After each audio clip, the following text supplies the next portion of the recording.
Salam Bapak Ibu Saudara dalam berkat menikmati pimpinan Tuhan. Marilah kita berdoa sebelum membaca dan merenungkan firman Tuhan. Ya Allah, kami bersyukur Engkau memberkati kehidupan kami sampai saat ini. Kami pun memohon karuniakanlah pimpinan-Mu agar kami berjalan sesuai dengan kehendak-Mu. Di dalam Yesus kami berdoa. Amin. Bapak Ibu Saudara, firman Tuhan sudah tersedia. Marilah kita baca dan kita renungkan bersama.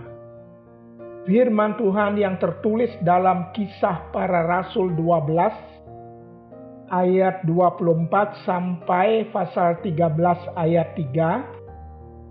Kita baca ayat 2 sampai ayat 3 yang berkata, pada suatu hari ketika mereka beribadah kepada Tuhan dan berpuasa, berkatalah Roh Kudus, khususkanlah Barnabas dan Saulus bagiku untuk tugas yang telah kutentukan bagi mereka. Maka berpuasalah dan berdoalah mereka, dan setelah meletakkan tangan ke atas kedua orang itu, mereka membiarkan keduanya pergi. Bapak Ibu Saudara di dalam kasih Allah, salah satu hal mendasar dalam kehidupan ini adalah doa.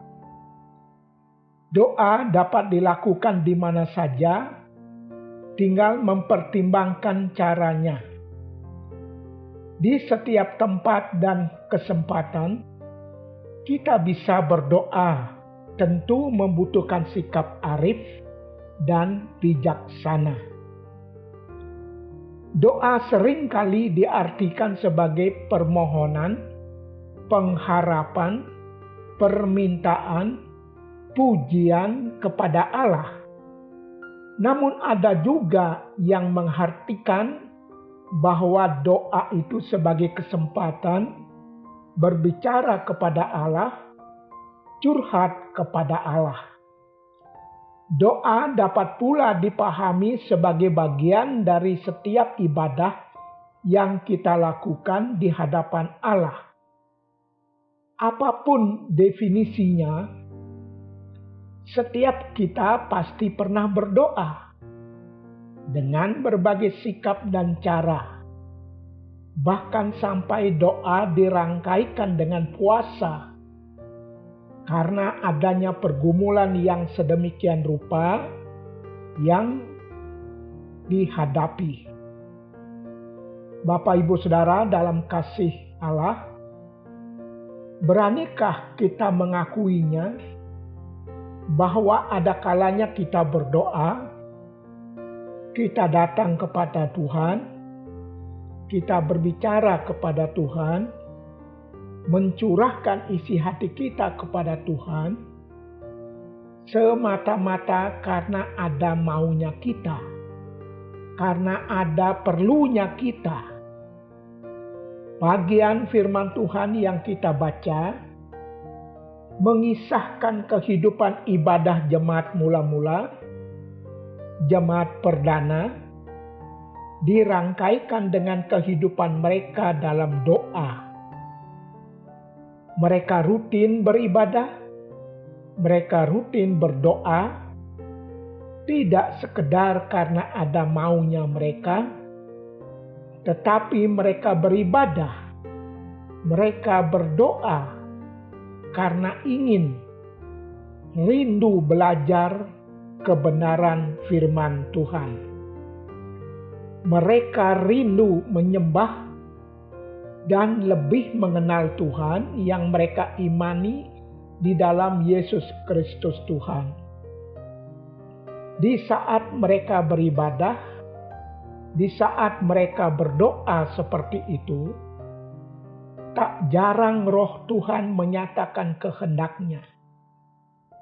Ayat 2 yang kita baca menjelaskan seperti itu.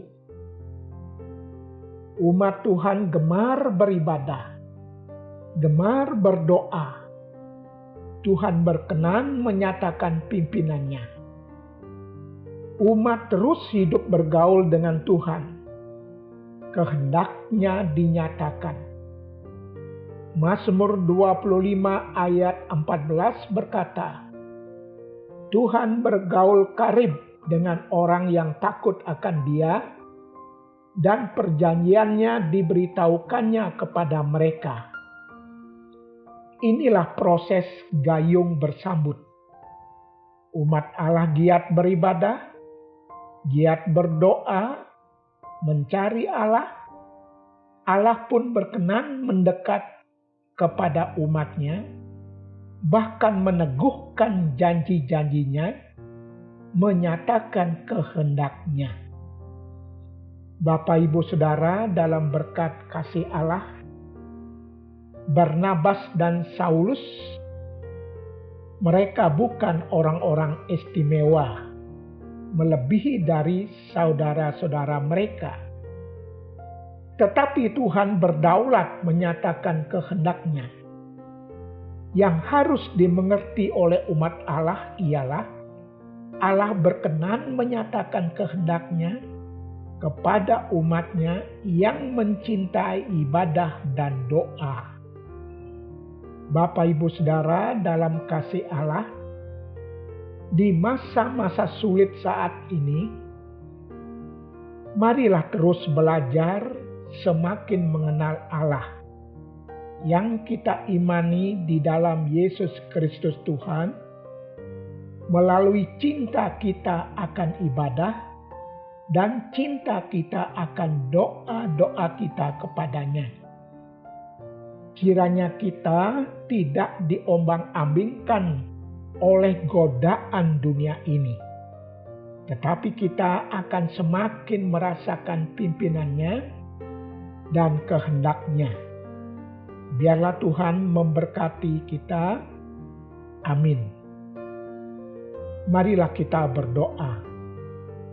Ya Allah, karuniakanlah kepada kami pimpinan-Mu dan kehendak-Mu, agar kami mampu menolak godaan dunia ini yang bertentangan dengan kehendak-Mu.